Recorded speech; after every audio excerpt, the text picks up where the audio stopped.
اسی طرح میرے محبوب نے 2 رکعت نماز 2000 سال میں ادا فرمائی۔ اللہ فرماتا ہے میرے محبوب کا نور تو نے میری عبادت حق ادا فرما دیا۔ اے محبوب کے نور مانگ کیا مانگتا ہے؟ نور مصطفیٰ بول پڑا، روح مصطفیٰ سے آواز آئی، اے اللہ میں تیرے بتانے سے جانتا ہوں، بننے میں پہلا ہوں لیکن دنیا میں جانے کے بعد سے آخری پیغمبر ہوں۔ تو مجھے اس امت میں بھیجے گا جو امت گنہگار ہوگی، جو امت سیاہکار ہوگی، جو امت مجرم ہوگی، جو امت پاپی ہوگی۔ اے اللہ اگر تو مجھے دینا چاہتا ہے تو میری امت کو بخش دے۔ اللہ فرماتا میرے محبوب محشر کا میدان ہوگا، جس کی جانب آپ اشارہ فرمائیں گے میں اس بندے کے سارے گناہ کو معاف کر دوں گا اور جنت عطا کر دوں گا۔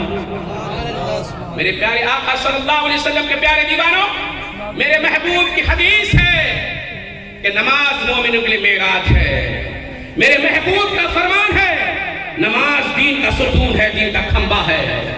اے میلاد مصطفیٰ منانے والوں، تمہارا مقدر کتنا اچھا ہے کہ نبی کا میلاد تمہارے حصے میں آیا ہے۔ تم پر نماز بھی فرض کی گئی ہے، تمہیں پر حج تمہیں پر فرض ہے، روزے تمہیں پر فرض ہے، زکات تمہیں پر فرض ہے۔ جو چلا کرتے ہیں 4 مہینہ اور 40 دن کا، ابھی تو ان پر ایمان لانا فرض ہے، ابھی نماز سے فرض نہیں ہے۔ الحمدللہ ہم مومن ہیں، نماز ہم پہ فرض ہے، روزہ ہم پہ فرض ہے، زکات ہم پر فرض ہے، حج ہم پر فرض ہے۔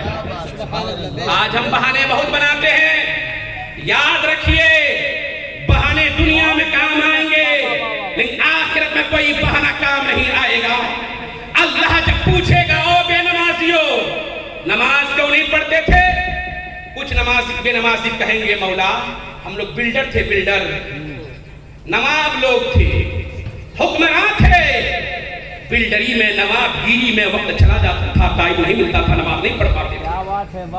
اللہ فرمائے گا فرشتے حضرت داؤد علیہ السلام کو بلاؤ، حضرت سلیمان علیہ السلام کو بلاؤ، بلائے جائیں گے۔ اللہ ارشاد فرمائے گا بے نمازی بتاؤ تمہاری بلڈری زیادہ تھی یا میرے سلیمان و داؤد کی حکومت زیادہ تھی؟ سارے نواب، سارے بلڈر، سارے حکمران لاجواب ہو جائیں گے۔ اللہ فرمائے گا ان سب کو جہنم میں ڈال دو، جہنم میں ڈال دیا جائے گا۔ اللہ فرمائے گا وہ بے نمازی نماز میں پڑھتے تھے، کہیں گے مولا ہم بیمار رہا کرتے تھے۔ اللہ فرمائے گا حضرت ایوب کو بلایا جائے، حضرت ایوب علیہ السلام بلائے جائیں گے۔ اللہ ارشاد فرمائے گا وہ بے نمازی بتاؤ تم زیادہ بیمار تھے یا میرا ایوب زیادہ بیمار تھا؟ سارے بے نمازی کا یہی جواب ہوگا ایوب زیادہ بیمار تھے۔ اللہ فرمائے گا زیادہ بیمار رہنے پر بھی ایک وقت کی نماز قضا نہیں کی، پھر حکم ہوگا ان سب کو جہنم میں ڈالو، جہنم میں ڈال دیا جائے گا۔ اللہ پوچھے گا نماز کیوں نہ پڑھتے تھے؟ کہیں گے مولا ہماری اولاد زیادہ تھی، ہمارا پریوار زیادہ تھا، کام میں لگے رہتے تھے، اس نماز نہیں پڑھ پاتے تھے۔ اللہ ارشاد فرمائے گا یعقوب علیہ السلام کو بلایا جائے، حضرت یعقوب علیہ السلام بلائے جائیں گے۔ اللہ ارشاد فرمائے گا او بے نمازی بتاؤ تمہاری اولاد زیادہ تھی یا میرے یعقوب کی اولاد زیادہ تھی؟ ہم نے تو یعقوب کو یوسف کے جدائی میں بھی بلایا ہے، اس کے باوجود یعقوب نے ایک وقت کی نماز نہیں چھوڑی ہے۔ سارے لاجواب ہو جائیں گے۔ اللہ فرمائے گا ان سب کو جہنم میں ڈالو، جہنم میں ڈال دیا جائے گا۔ اللہ فرمائے گا وہ بے نمازی عورت تو نماز کو نہ پڑھتی تھی، ساری کہیں مولا میرا شوہر بڑا بدمعاش تھا، بڑا ظالم تھا، بڑا جابر تھا، بڑا فاسق، بڑا فاجر تھا، گالیاں دیا کرتا تھا۔ اللہ فرمائے گا حضرت آسیہ کو بلایا جائے، حضرت آسیہ حاصل ہوں گی۔ اللہ فرمائے گا وہ بے نمازی عورت بتاؤ تمہارے شوہر زیادہ ظالم تھے یا میری پیاری بندی آسیہ کا شوہر فرعون زیادہ ظالم تھا؟ ساری عورتوں کا ایک جواب ہوگا۔ اللہ فرمائے گا ان سب کو جہنم میں ڈال دو، جہنم میں ڈال دیا جائے گا۔ آج ہم ہیلے بہانے عذر خود کرتے ہیں، مسلمانوں محشر کے میدان میں کوئی بہانہ نہ چلے گا، کوئی عذر نہیں چلے گا۔ جو نماز پڑھے گا وہ مصطفیٰ کی شفاعت کے زیادہ قریب ہو جائے گا، جو شریعت کی پاسداری کرے گا وہ مصطفیٰ کی شفاعت سے مالا مال ہو جائے گا۔ حضرات آپ نے کبھی غور کیا ہے دن رات میں 5 وقت کی نماز فرض ہے؟ کتنے وقت کی یاد ہے تو زور سے بولے، یاد ہے نا آپ کو؟ رات میں کتنے وقت کی نماز فرض ہے؟ زور سے بولیے 5 وقت کی۔ ان 5 وقت کی نماز میں فرض کتنی رکعت ہے؟ 17 رکعت۔ کتنی ہے بولیے زور سے؟ 10 اور 7 17 رکعت۔ فجر میں 2، ظہر میں 4، کتنی بولیے زور سے؟ 6 ہو گئی۔ عصر میں 4، کتنی ہو گئی؟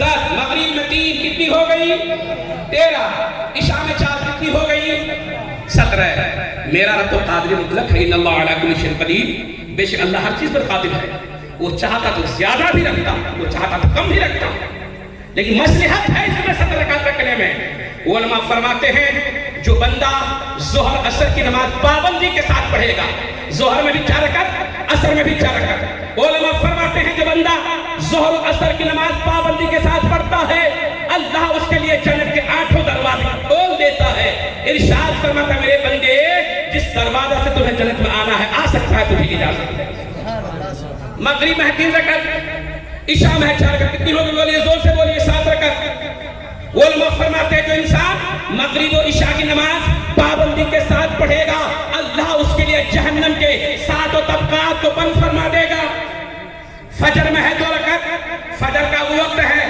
جس میں دن بھی ہے جس میں رات بھی ہے علماء فرماتے ہیں جو بندہ فجر کی 2 رکعت فرض پڑھے گا اللہ اس کے دل کے اور رات کے چھوٹے چھوٹے گناہوں کو معاف فرما دے گا پڑھیں گے آپ حضرات کہ نہیں پڑھیں گے اگر پڑھیں گے تو میلاد مصطفیٰ میں آنا آپ کا کامیاب ہے انشاءاللہ مصطفیٰ کی شفاعت ضرور مل جائے گی اور دیکھیں سنت موقدہ ان 5 وقتوں میں کتنی رکعت ہیں 12 رکعتیں کتنی ہیں بولیے زور سے فجر میں 2 رکعت گنیے فجر میں ظہر کی فرض سے پہلے 4 رکعت کتنی ہو گئی 6 ظہر کے 4 رکعت فرض کے بعد 2 رکعت کتنی ہو گئی وہ زور سے بولیے عصر میں نہیں ہے سنت موقدہ مغرب کے 3 رکعت کے بعد ہے 2 رکعت سنت موقدہ کتنی ہو گئی 10 عشاء کے فرض کے بعد ہے 2 رکعت سنت موقدہ 12 رکعت علماء فرماتے ہیں جو بندہ پابندی کے ساتھ 5 وقت کی 12 رکعت سنت موقدہ پڑھے گا وہ اللہ کے امان میں بھی رہے گا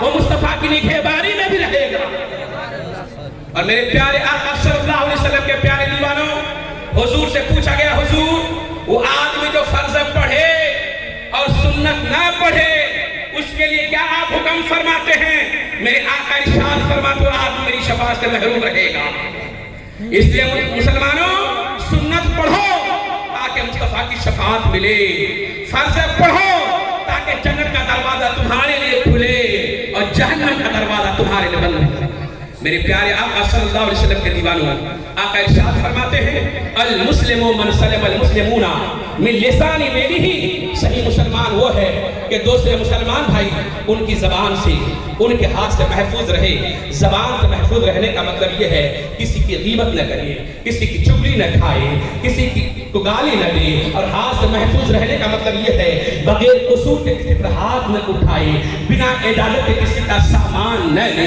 میرے پیارے آقا صلی اللہ علیہ وسلم کے دیوانوں میرے محبوب ارشاد فرماتے ہیں کہ اسلام کے 70 اور کچھ شعبے ہیں اسلام کے 70 اور کچھ درجے ہیں پہلا درجہ ہے لا الہ الا اللہ کہنا اور سب سے اخیر درجہ ہے امام اذان قریب راستے سے تکلیف دینے والی چیزوں کو ہٹا دینا راستے میں کنکر ہٹا دیجئے راستے میں پتھر ہٹا دیجئے راستے میں کانٹے ہیں ہٹا دیجئے راستے میں کانٹ پڑے ہیں شیشے پڑے ہیں ہٹا دیجئے یہ میرے مصطفیٰ کی حدیث ہے کہ اسلام کا سب سے آخری درجہ ہے امام اذان قریب راستے سے تکلیف دینے والی چیزوں کو ہٹا دینا حضرات ایک پنڈت اپنے چیلوں کے ساتھ گزر رہا تھا ایک سادھو اپنے چیلوں کے ساتھ گزر رہا تھا اس سادھو کو ٹھوکر لگی وہ سادھو گر گیا وہ پنڈت گر گیا جب سنبھل کر کھڑا ہوا وہ پنڈت اپنے چیلوں سے کہتا ہے وہ سادھو اپنے چیلوں سے کہتا ہے کہ ایسا لگتا ہے آج اس راستے سے کسی مسلمان کا گزر نہیں ہوا ہے حضرات غیر مسلم کا تاثر یہ ہے کہ مسلمان جس راستے سے گزر جائے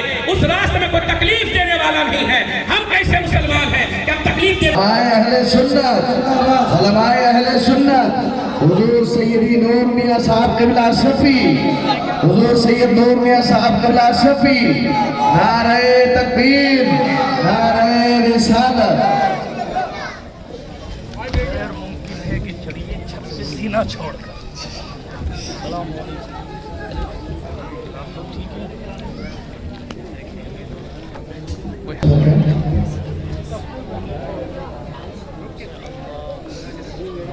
اعزائے گرامی مقرر خصوصی شہزادہ مخدوم سمنا گلے گلدار اشرفیہ نور العلماء حضرت علامہ الحاج سید نور میاں اشرفی دامت القدسیہ